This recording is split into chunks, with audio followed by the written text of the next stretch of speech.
প্রিয় চাকরি প্রত্যাশী বন্ধুরা, আসসালামু আলাইকুম। আশা করি আল্লাহর রহমতে আপনারা সকলে ভালো আছেন। তো ইতিমধ্যে আপনারা দেখতে পারছেন খাদ্য মন্ত্রণালয়ের নতুন নিয়োগ বিজ্ঞপ্তি প্রকাশিত হয়েছে। তো দেখতে পারছেন খাদ্য মন্ত্রণালয়ের, তো এটা প্রকাশিত তারিখ 29 এপ্রিল 2025 খ্রিস্টাব্দ তারিখে এই নিয়োগ বিজ্ঞপ্তিটা প্রকাশিত হয়েছে। আর বাংলাদেশে যারা প্রকৃত নাগরিক রয়েছেন তারা এই নিয়োগে আবেদন করতে পারবেন। সাধারণত এটি একটি রাজস্ব খাতভুক্ত নিয়োগ বিজ্ঞপ্তি, অর্থাৎ স্থায়ী চাকরি। তো এই নিয়োগ বিজ্ঞপ্তি সংক্রান্ত এ টু জেড বিষয় আজকের এই ভিডিওটিতে তুলে ধরা হবে। তাই ভিডিওটি আপনার জন্য অত্যন্ত গুরুত্বপূর্ণ। তাই ভিডিও শুরুর প্রথমে আপনি যদি অল জব নিউজ বাংলাদেশ এই চ্যানেলে প্রথমবার এই ভিডিওটি দেখে থাকেন, তাহলে আমাদের এই চ্যানেলটিকে সাবস্ক্রাইব করে রাখবেন, notification bell button all press করে রাখবেন, এই ভিডিওটিতে একটি লাইক করে দেবেন। আর যারা ফেসবুক পেজে ভিডিও দেখছেন, ফেসবুক পেজটি ফলো দিয়ে রাখবেন। আর ডিসক্রিপশন বক্সে আমাদের ফেসবুক পেজের লিঙ্ক দেওয়া রয়েছে, তো এখানে ক্লিক করে দেবেন, সাথে সাথে ফেসবুক পেজে নিয়ে যাবে। জরুরি প্রয়োজনে হোয়াটসঅ্যাপ এবং ইমো নাম্বার দেওয়া রয়েছে ভিডিওর ডিসক্রিপশন বক্সে। আর ফেসবুক পেজের মেসেঞ্জার অপশন রয়েছে, মেসেজ করে নিয়োগ সংক্রান্ত তথ্যগুলো জেনে নিতে পারবেন। আর আমাদের ফেসবুক পেজ এবং ইউটিউব চ্যানেলে যে সকল আপডেটগুলো জানতে পারবেন, সরকারি বেসরকারি এনজিও, ডিফেন্স, শিক্ষক নিয়োগ, sales marketing, railway job, NGO job, এক কথায় সকল ধরনের নিয়োগ বিজ্ঞপ্তির আপডেট জানতে পারবেন। পাশাপাশি নিয়োগ পরীক্ষার। তো আর কথা না বাড়িয়ে চলে যাচ্ছি মূল সার্কুলার পেজে। যেহেতু আপনারা খাদ্য মন্ত্রণালয়ের আবেদন করতে চাচ্ছেন, তো অনেকে আছেন যে যে খাদ্য অধিদপ্তরে নিয়োগ বিজ্ঞপ্তি প্রকাশিত হয়েছে, তো সেই নিয়োগের আবেদন করছেন। তো খাদ্য মন্ত্রণালয়ের আর কি আরও একটি নিয়োগ বিজ্ঞপ্তি প্রকাশ করছে, দেখতে পাচ্ছেন। বাংলাদেশ নিরাপদ খাদ্য কর্তৃপক্ষ রাজস্ব খাতভুক্ত নিম্নে বর্ণিত শূন্য পদ সমূহ পূরণের লক্ষ্যে বাংলাদেশি প্রকৃত নাগরিকদের নিকট হইতে অনলাইন দরখাস্তের আহ্বান করা যাচ্ছে।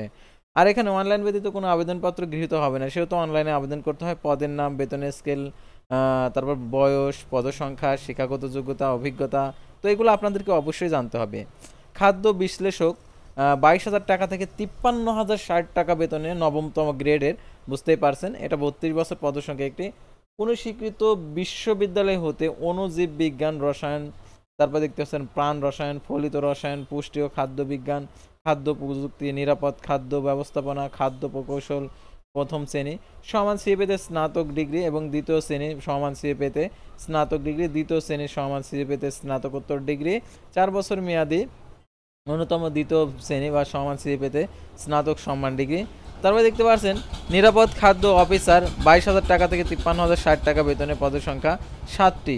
তো নিরাপদ খাদ্য অফিসার নিবে 22,000 টাকা থেকে 53,060 টাকা বেতনে, পদের সংখ্যা 7টি, 32 বছর। কোনো স্বীকৃত বিশ্ববিদ্যালয় হতে অণুজীব বিজ্ঞান, রসায়ন, রসায়ন, ফলিত রসায়ন, পুষ্টি, খাদ্য বিজ্ঞান, খাদ্য প্রযুক্তি, নিরাপদ খাদ্য ব্যবস্থাপনা, খাদ্য প্রকৌশল প্রথম শ্রেণী সমান সিএ পেতে স্নাতকোত্তর ডিগ্রি, দ্বিতীয় শ্রেণী সমান সিএ পেতে স্নাতক সম্মান ডিগ্রি, দ্বিতীয় শ্রেণী সমান সিএ পেতে স্নাতক ডিগ্রি, অথবা 4 বছর মেয়াদি ন্যূনতম দ্বিতীয় শ্রেণী সমান সিএ পেতে স্নাতক সমান ডিগ্রি।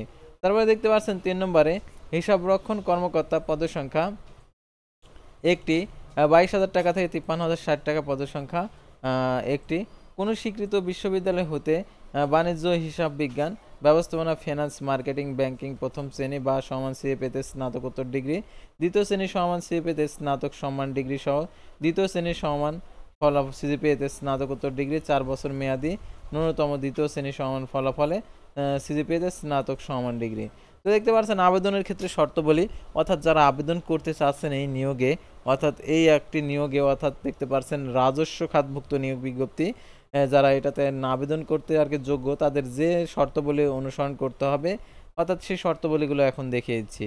প্রকৃত আর কি বাংলাদেশ নিরাপদ খাদ্য কর্তৃপক্ষ হতে বিধিমালা 18 অনুসারে দেখতে পাচ্ছেন 1 এপ্রিল 2025 খ্রিস্টাব্দ তারিখে ক্ষুদ্র নিগোষ্ঠী মুক্তিযোদ্ধা, শহীদ মুক্তিযোদ্ধা, বীরাঙ্গনের সন্তানদের ক্ষেত্রে বয়সসীমা 18 থেকে 32 বছর, শহীদ মুক্তিযোদ্ধা পুত্র কন্যার ক্ষেত্রে, প্রতিবন্ধী প্রার্থীদের ক্ষেত্রে 18 থেকে 32 বছর, বয়স প্রমাণের ক্ষেত্রে অ্যাফিডেভিট গ্রহণযোগ্য নয়। আর আবেদনকারী অবশ্যই সর্বশেষ অর্জিত শিক্ষাগত যোগ্যতার বিষয়টি আবেদনে উল্লেখ করতে হবে, কারণ পদোন্নতি রয়েছে। সরকারি, আধা সরকারি, স্বশাসিত প্রতিষ্ঠানে চাকরিরত প্রার্থীদেরকে অবশ্যই কর্তৃপক্ষের অনুমতি ক্রমে আবেদন করতে হবে। চাকরির আবেদন আগামী 6/5/2025 খ্রিস্টাব্দ তারিখে সকাল 10টা হইতে 27/5/2025 বিকেল 5টা পর্যন্ত অনলাইনে দাখিল করা যাবে। ডাকযোগে বা আবেদনপত্র গ্রহণ করা হবে না, সরাসরি ডাকযোগে প্রেরিত আবেদনপত্র বাতিল মর্মে গণ্য হবে। আর লিখিত পরীক্ষায় উত্তীর্ণ প্রার্থীদের মৌখিক পরীক্ষার সময় যে সকল অ্যাকসেপ্ট ফটোকপি দাখিল করতে হবে। কাগজগুলো নিম্নরূপ দেখতে পাচ্ছেন এখানে। অনলাইনে পূরণকৃত অ্যাপ্লিকেশন কপি, 2 কপি পাসপোর্ট সাইজের রঙিন ছবি সত্যায়িত সকল শিক্ষাগত যোগ্যতার সনদ, সরকারি আধা সরকারি স্বশাসিত প্রতিষ্ঠানে চাকরিরত প্রার্থীদের কর্তৃপক্ষের অনাপত্তিপত্র, যারা চাকরি করে না তাদের এটার প্রযোজ্য নয়, তারা জেলা ও স্থায়ী বাসিন্দা প্রমাণক হিসাবে ইউনিয়ন পরিষদ চেয়ারম্যান, পৌরসভা মেয়র, সিটি কর্পোরেশন কর্তৃক ওয়ার্ড কাউন্সিল নাগরিকত্ব সনদ, জাতীয় পরিচয়পত্র, আবেদনকারী মুক্তিযোদ্ধা শহীদ মুক্তিযোদ্ধা পুত্র কন্যার ক্ষেত্রে আর কি মুক্তিযোদ্ধার সনদ, কোঠা দাবিদার সমর্থনে কোঠার যে সত্যায়িত আর কি সনদ দিতে হবে আর কি, যেগুলো ফটোকপি। তারপর সমান ডিগ্রির ক্ষেত্রে বিশ্ববিদ্যালয় মঞ্জুরি কমিশন ইকুইভ্যালেন্স সনদের মূল কপি, সত্যায়িত ফটোকপি, মূল পরীক্ষার সময় সাক্ষাৎকারের বোর্ডে অবশ্যই দাখিল করতে হবে। বিজ্ঞপ্তিতে উল্লেখিত পদ সংখ্যা ও পদসমূহের চূড়ান্ত সুপারিশ প্রণয়নের ক্ষেত্রে সরকারের সর্বশেষ কোঠা নীতি অনুসরণ করা হবে। আর দেখতে পাচ্ছেন নিয়োগের ক্ষেত্রে সরকারি বিধিবিধান পরবর্তীতে কোনো সংশোধন হলে তা অনুসরণ করা হবে। আর দেখতে পাচ্ছেন এই নিয়োগের ক্ষেত্রে আর কি যারা তদবির আর কি তদবির করবে তাদের অযোগ্যতা বলে বিবেচিত হবে। আর এটার জন্য আবেদনের ক্ষেত্রে যে ওয়েবসাইটে গিয়ে আপনাদেরকে আবেদন করতে হবে আর অনলাইন আবেদনপত্র জমাদানের শুরু তারিখ দেখতে পাচ্ছেন এখানে। পরীক্ষা ইচ্ছুক ব্যক্তিগণকে দেখতে পাচ্ছেন bfsa.teltok.com ওয়েবসাইটে গিয়ে আবেদন করতে হবে। অনলাইন আবেদনপত্রের সময়সীমা, অনলাইন আবেদনপত্র পূরণ ও পরীক্ষার ফি জমাদানের শুরু তারিখ 6/5/2025 সকাল 10টা, অনলাইন আবেদনপত্র জমাদানের শেষ তারিখ 27/5/2025 বিকেল 5টা। উক্ত সীমার মধ্যে ইউজার আইডি প্রাপ্ত প্রার্থীগণ অনলাইন আবেদনপত্র সাবমিট করা হলে 72 ঘন্টার মধ্যে SMS এর মাধ্যমে পরীক্ষার ফি জমা দিবেন। আর অনলাইন আবেদনপত্রে 300x300 পিক্সেল ছবি এবং 300x80 পিক্সেল স্বাক্ষর আপলোড করতে হবে। ছবির সাইজ 100 কেবি, স্বাক্ষর সাইজ 60 কেবি হতে হবে। আর অনলাইন আবেদনপত্রের পরীক্ষাটা হবে যেহেতু পরবর্তী কার্যক্রমে ব্যবহৃত হবে অ্যাপ্লিকেশন কপি, সেহেতু অনলাইন আবেদনপত্র সাবমিট করার পূর্বে দেখে নেবেন সকল তথ্যগুলো ইনফরমেশনগুলো ঠিকঠাকভাবে আছে কিনা। যদি ঠিকঠাকভাবে থেকে থাকে তাহলে টেলিটক প্রিপেড মোবাইল নাম্বারের মাধ্যমে আর কি কত টাকা প্রদান করতে হবে সেটা এখন দেখে দিচ্ছি।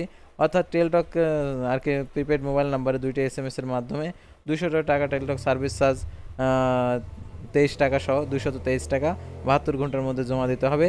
আর ক্ষুদ্র নৃগোষ্ঠীর শারীরিক প্রতিবন্ধী প্রার্থীদের ক্ষেত্রে 50 টাকা টেলিটক সার্ভিস চার্জ 6 টাকা সহ 56 টাকা প্রদান করতে হবে প্রত্যেকটা পদের ক্ষেত্রে। আর অবশ্যই 72 ঘন্টা আপনারা আবেদন করার পর থেকে 72 ঘন্টার মধ্যে টাকাটি জমা দিয়ে দিবেন। আর কীভাবে টাকা জমা দিবেন সেটা এখানে দেওয়া রয়েছে। আর প্রবেশপত্রটি পাবেন আপনি আবেদনপত্রে যে নাম্বার দিয়ে আবেদন করবেন, অর্থাৎ মোবাইল নাম্বারটা উল্লেখ করবেন সেই নাম্বারে SMS পাঠাবে, অর্থাৎ অবশ্যই সেই নাম্বারটি সচল রাখবেন। SMS পড়া এবং SMS আসছে কিনা সেগুলো অবশ্যই নজর দিয়ে রাখবেন, কারণ যদি পরীক্ষা হয়ে যায় আপনি SMS না ফলো করেন তাহলে পরীক্ষার সময়সূচিগুলো আপনি জানতে পারবেন না। সেহেতু SMS পড়া অবশ্যই নিয়মিত SMS পড়ার অভ্যাসটা করতে হবে, কারণ আপনি যে নাম্বারটা আবেদনে উল্লেখ করবেন। আর এই নিয়োগের ক্ষেত্রে আর কি পরীক্ষা লিখিত এবং মৌখিক পরীক্ষা অনুষ্ঠিত হবে, এর জন্য কোনো প্রকার টিএডি প্রদান করবে না। আর এই পরীক্ষাটা তো হবে যেহেতু ঢাকাতে, সেহেতু যারা ঢাকাতে পরীক্ষা দিতে ইচ্ছুক তারা এই নিয়োগে আবেদন করবেন জেনে বুঝে। তো আজকের ভিডিওটি ছিল সাধারণত খাদ্য মন্ত্রণালয়ের নিয়োগ বিজ্ঞপ্তি নিয়ে। তো পরবর্তী ভিডিওতে আবার কোনো নতুন জব সার্কুলার নিয়ে আপনাদের সামনে হাজির হব। সে পর্যন্ত সবাই ভালো থাকবেন, সুস্থ থাকবেন। আর অবশ্যই আমাদের ফেসবুক পেজটি ফলো দিয়ে ইউটিউব চ্যানেলটি সাবস্ক্রাইব করে